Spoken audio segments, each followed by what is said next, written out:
everyone. So today I'm going to be talking about Azula's character arc in Avatar: The Last Airbender. You will notice that as my last video, I'm wearing the same thing. That's because I'm recording both of them one right after the other. Hyperfixation took me, I had to follow. So the first thing I want to go over is the roadmap of where I'm going to go in this video. The first part that I want to talk about is Azulas Past, as presented to us in the television series, her present, her defeat, and then analyzing her with tropes, whether or not certain narrative tropes fit her, can they be applied in the context of this character, how well can her actions and character attributes be explained by tropes, things like that. As well as analyzing some of the hot takes within the fandom as to whether or not she shouldn't have got a redemption arc, whether she's a villain, whether she's just misunderstood. Then we're going to go into a wrap-up, and then we're going to go into final thoughts. Alright? Good. So, Azula's Past, as it is presented to us, it goes like this. Zuko's younger sister, she's the daughter of Fire Lord Ozai, and she's named after Fire Lord Azulan. She met Ty Lee and Mai when she attended the Royal Fire Academy for girls, and she's implied to be the less favored between she and Zuko based on how their mother Ursa interacts with them. In the episode Zuko Alone, Season 2, Episode 7, in the television series, she's very cruel to her brother. Supposedly this is caused by her wanting both of her parents' favor and only getting her father's. She uses cruelty towards Zuko and exposing him as weak as a way to gain more of her father's favor to compensate for what she feels is missing as her mother's favor. Recognizing that the more she can embarrass Zuko and prove that she is the better child and deserves her mother's affection, and far more than Zuko does, that's a little questionable, isn't it? This is potentially dangerous behavior in childhood that goes unaddressed as she reaches young adulthood, I guess would be the word. She then manipulates her mother into giving in to her whims, getting Zuko to play with her, Mai and Ty Lee, just so that she can embarrass Zuko and Mai. Again, extremely questionable behavior that just went completely unaddressed. One thing that she's quoted as saying is, "My own mother thought I was a monster." She was right, of course. Does she really care what her mother thinks of her in that respect? It's implied that she thinks her mother should still love her more than she loves Zuko, and that is where this narrative anger may stem from, the fact that she feels entitled rather than unloved. She also expresses joy at her father's blatant violence and abuse towards Zuko during their Agni Kai in Season 1, Episode 12, The Storm. There's not really much to say about that other than it's super fucked up. Moving on. There's no mention of Ursa's goodbye to Azula. The audience only gets to see her giving a tearful goodbye to Zuko. It's unclear in the series whether or not she knew that her mother had said goodbye to him at all, or whether there was an intent for her to say goodbye to both of her children. I'd be curious to see in the graphic novel if they address that at all. Yeah. So now I'm going to go into her present, which is that she is introduced in Season 2, Episode 1. Azula is tasked with capturing Zuko and Iroh after Fire Lord Ozai declares them failures and traitors, respectively. She's introduced in the scene where the ship captain relates to her that the tides would not allow them to bring the ship in, to which she replies, "Do the tides command this ship?" and ends the exchange with, "Maybe you should worry less about the tides, who have already made up their mind about killing you, and worry about me, who's still mulling it over." She maintains her father's prerogative that Zuko is a failure because he lost the Agni Kai against his father for the throne and could not capture the Avatar, and also that Iroh is a traitor and a shame to the family through the rest of the series and through her interactions with Zuko.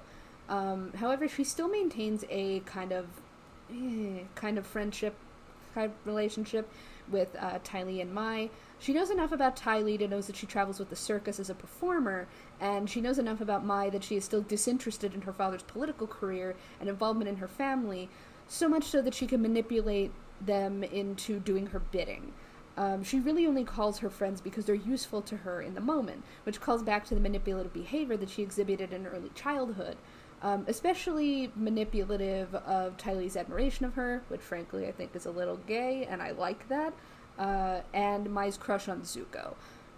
She really only calls them when she's unable to apprehend Iroh and Zuko on her own, which then begs the question, are they really friends? Or is she just using what she knew about them or assumed about them, or maybe heard through the grapevine in order to get them to do what she wants? Like, does she really value their humanity or their relationship in any way? She also carries a deep dedication to her father, Fire Lord Ozai, and uses the mantra of what would father do in order to guide her actions.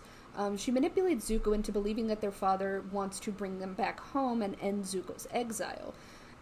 However, that kind of made me wonder why focus on Zuko and not Iroh. But then I felt that maybe it's carrying over from childhood, and Azula believes Zuko to be weak because her father believes him to be weak. Therefore, she feels he is more easily manipulated, and there's less work for her to do in convincing him to get him to do what she wants. The first failure, the ship's captain reveals Azula's true plan to Iroh and Zuko, and when they confront her, Azula ends up being thrown overboard. Going back to her childhood, was she taught this is something that I would really like to look into. She forms her own opinions of people based on how she feels her father would feel about them, was my reasoning. And what I feel is that she has her father's favor, not her mother's, and seems to be doing what she feels will allow her to keep it. Although she does not seem desperate for his approval, she wants the favor, like the background radiation of that relationship, to be that he ends up liking her more than he likes Zuko. Even though the smallest weakness could bring her down, she does not show it and she does not encourage it. And this tracks with all her other relationships, that kindness and vulnerability, generosity, age, ability, they all equal weakness.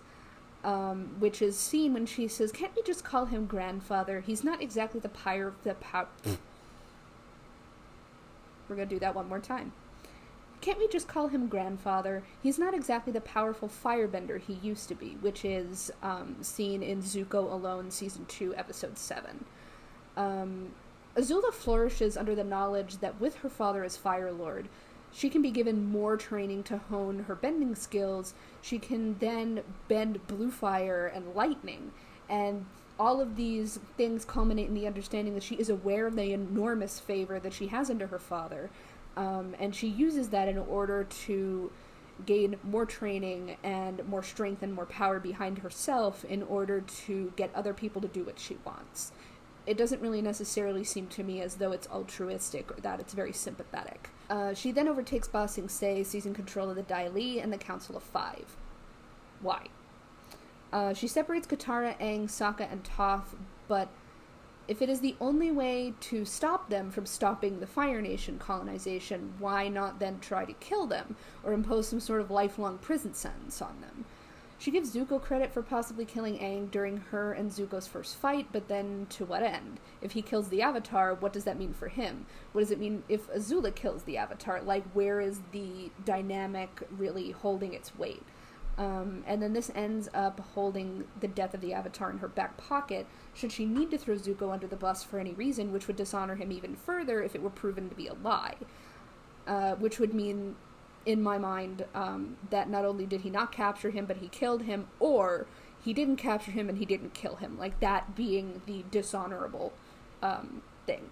When she returns Iroh and Zuko to the Fire Nation, she makes Judy the supreme bureaucratic administrator, supposedly, in my mind, because of her high suggestibility and someone that she knows will listen to her without challenge, maybe. She gives Zuko the ability to break loyalty with his uncle and pledge loyalty to her instead when they are welcomed back as heroes for capturing the traitor. And on their Ember Island vacation, like, what was up with that? What was up with that? I think the popular consensus is that, oh, Fire Nation kids need to calm down, they're so edgy and weird.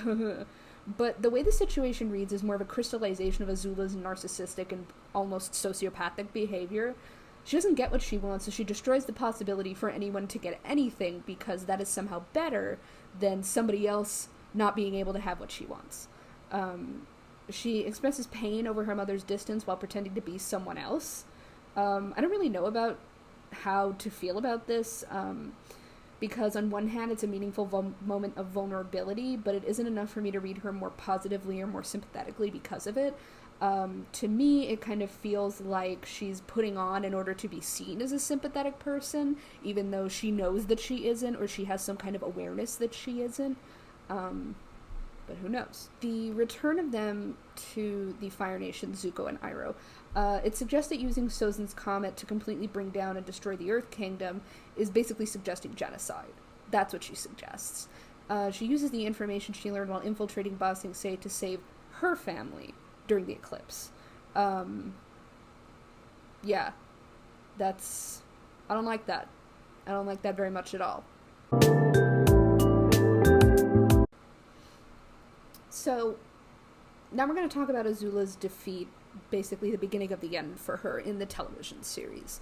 A lot of people only cite the duel between she and Zuko, but to me, it really starts at Boiling Rock, because Azula tries to have Zuko, Sokka, Suki, and Hakoda executed for their escape attempt from the prison, and Mai says to her, "I love Zuko more than I fear you." This is in Boiling Rock Part 2, Season 3, Episode 15. Ty Lee also just comes up right behind her, hits her pressure points as she tries to attack Mai, blocking her chi and rendering her unable to lash out at all. Her two closest allies have broken ranks with her and have chosen to actively fight against her, and she is now completely on her own. A domino effect of failures that inevitably leads to her completely unraveling because she has lost control of absolutely everything. And to me, her character really seems as though she thrives on total control. And it only factors into reading her as a narcissist and a sociopath even deeper. She also fails to capture either Zuko or Aang when they escape the attack on the Western Air Temple.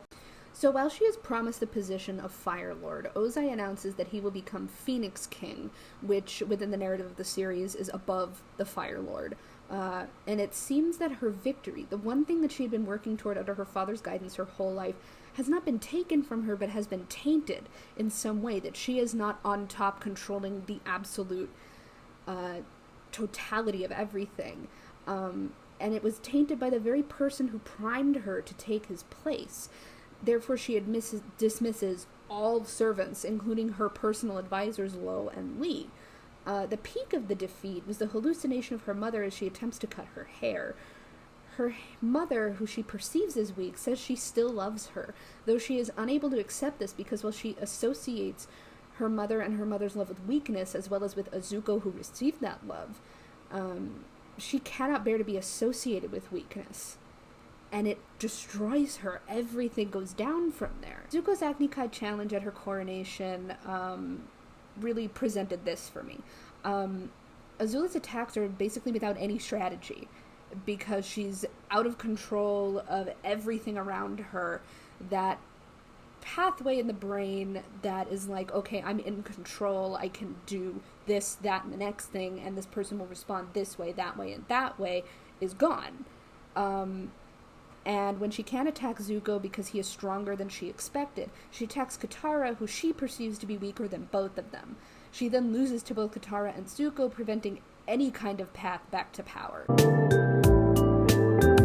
So, when it comes to analyzing Azula with certain tropes, I relied heavily on tvtropes.org, and whether or not tropes could be applied to her. I think now that I'm sitting down to make the video, I feel like these tropes are possibly more of a look into why it is that she's viewed so sympathetically in the fandom. So let's get into that. The first one I have is Alas, Poor Villain. She's a sympathetic antagonist who still has some humanity floating around in the cytoplasm of their being. The Broken Ace. She is referred to as a firebending prodigy, a top strategist, and a master manipulator. But it all seems to stem from either different instances of survival tactics or sustained trauma, which means that when either the trauma becomes too great to flourish under, or the conditions under which the survival is necessary are no longer there, the pathway in the brain that requires you to take certain action in order to make an end goal, meet an end goal, I should say, that's gone. So all of these abilities that render her like basically a genius in terms of firebending, they're not there. There's no foundational anything for her to kind of build on in order to maintain that ace status. This one I found interesting. It's called the Caligula, which I found just a teeny bit ungenerous because the historical facts surrounding Caligula's behavior have been up for debate, but that's story for another time. So the way that I applied this to Azula was that labeling her behavior unusual or bizarre doesn't really constitute analysis of her character. That's why I kind of went into that deeper kind of analysis of behavior as opposed to just like, oh, she's weird, she's crazy, she's this, she's that, and it all ends with the Agni Kai. Like, no, there is a pattern of behavior that results in certain actions and failures and successes and so on. I also chose to apply Daddy's Girl or Daddy's Little Villain because she's quite literally primed by her father in order to take over the throne, making her an almost carbon copy of himself, only more volatile and dangerous. I also found a very interesting Day of the Jackboot because she resorts to authoritarian tactics in order to get her way or accomplish what she feels is an important task, meaning that she was totally willing to destroy the entire Fire Nation with Sozin's Comet if it meant that she got her way, which is she wanted to commit genocide to get her way, which is not great. Even evil has loved ones. Aaron Ehas, one of the creators of the series, stated that Azula does love Zuko, but it often conflicts with her intense jealousy of him. And I don't know that I necessarily believe that in the scope of just the TV series. I know that the graphic novel has more character development after the series and in different parts of the series and whatever.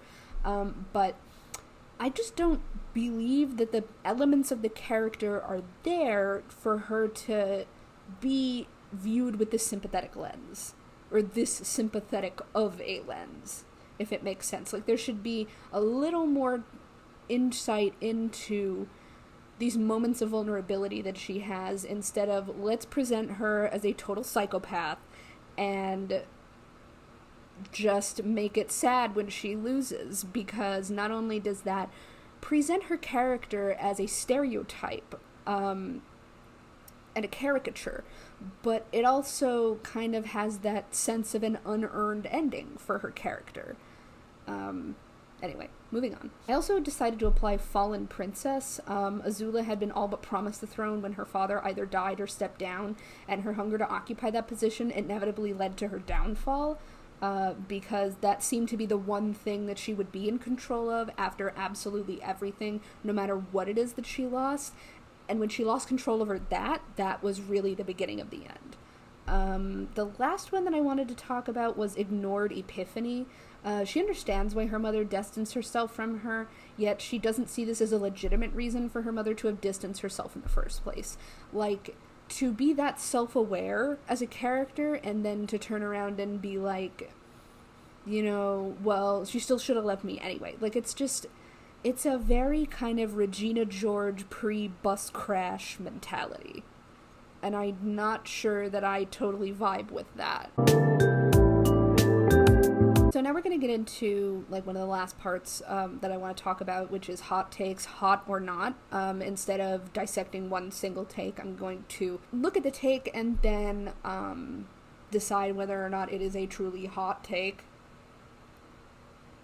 So the first one that I think is the most prevalent among the fandom is that Azula should have gotten a redemption arc. That's a whole other thing if I would have left that in.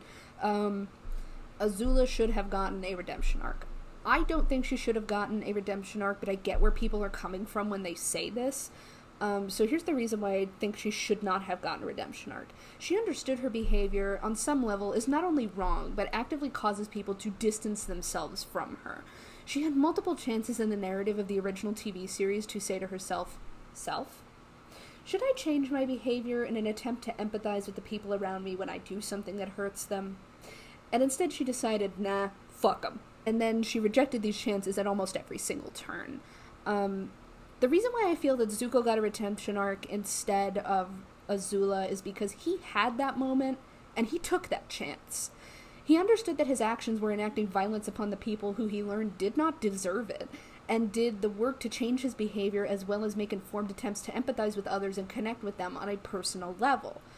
Azula connects with others because she thinks they are useful to her in the moment, and makes no attempt to empathize or sympathize with the people around her. It's mainly just, you're close to me if you're useful, you're far away from me if you're not. So decidedly not hot, no. So the next hot take, that I want to go over is that Azula not getting a redemption arc is sexist or misogynistic. This is what I wanted to address separately because I feel these things are being circulated at the same frequency, but with a separate reasoning attached to it. Like, I get where people are coming from because Azula seems to be the only villain that is a woman or a girl, and her punishment in the narrative effectively ends the whole series. But I don't agree with it for the same reasons that I don't believe she needs a redemption arc. Some characters are just bad. Not in terms of their construction, but in terms of their morality system and their ethics. They can just be villains. There can't be one single villain in a narrative like this, because there are too many overlapping storylines to connect to every single character and every single occurrence to one point of conflict or one character causing the conflict. You can like characters that are bad people, you just don't have to rationalize their antagonism to other characters by saying they were slighted by the narrative creators so that you can justify liking them or being sympathetic towards them. Saying that the only reason that Azula didn't get a redemption arc is because she's a girl completely erases the layering of her character and her individual conflicts with other characters. So this is decidedly lukewarm of a take. There could have been more development of her conflict toward her mother during the Ember Island arc, where she has to sit with those feelings of wanting her mother's love and at the same time reconciling it with what she knows to be weakness, and then confronting that and moving on, whether she chose to change her character or not. But it doesn't mean she automatically deserves a redemption arc just because things that happen to her make you sad. It just doesn't work. So here's the wrap-up and final thoughts, and then the end of the video. So where do we go? Azula, as she is presented in the series, she's advocated for the genocide of the Earth Kingdom, supported the genocide of the Air Nation, resorts to extremism in order to maintain control and power over those closest to her, and unravels when she faces the idea that in order to let people be close to her, she has to embrace what she sees as weakness. Trying to quantify her character in tropes, it can be quantified and analyzed using the 8 qualifying tropes that I talked about earlier. I'm sure there are more. Yeah. There's probably more. I just used 8 because I felt those were the 8 that best fit her. And then the last one, talking about the hottest take in the fandom, Azula doesn't automatically deserve a redemption arc just because you feel bad for her. She went to the edge and decided to walk away. And in my opinion, Zuko walked right up to the edge and decided that he was going to take that step, that leap of faith that would show him that the divergence between the person that he is taught to be and the person that he can be is not so big. So that's just my opinion. I get why people think that, she should have reserved a redemption arc, or that a person that is a girl within this series should get a redemption arc. I get it. But in this case, I don't agree. Final thoughts on this are that genocidal authoritarianism is not girl power. She's not gonna gatekeep, gaslight, girl power her way out of this one, folks.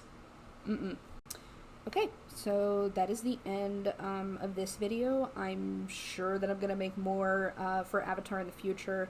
I just wanted to kick it off with Azula and with Hama, because I feel like those were the 2 most talked about characters in the, I don't want to say aftermath, that's the wrong word, but the huge fandom hype after Netflix released all 4 seasons on Netflix this past summer.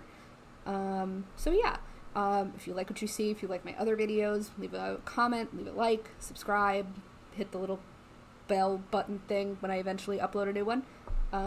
That's it. Bye!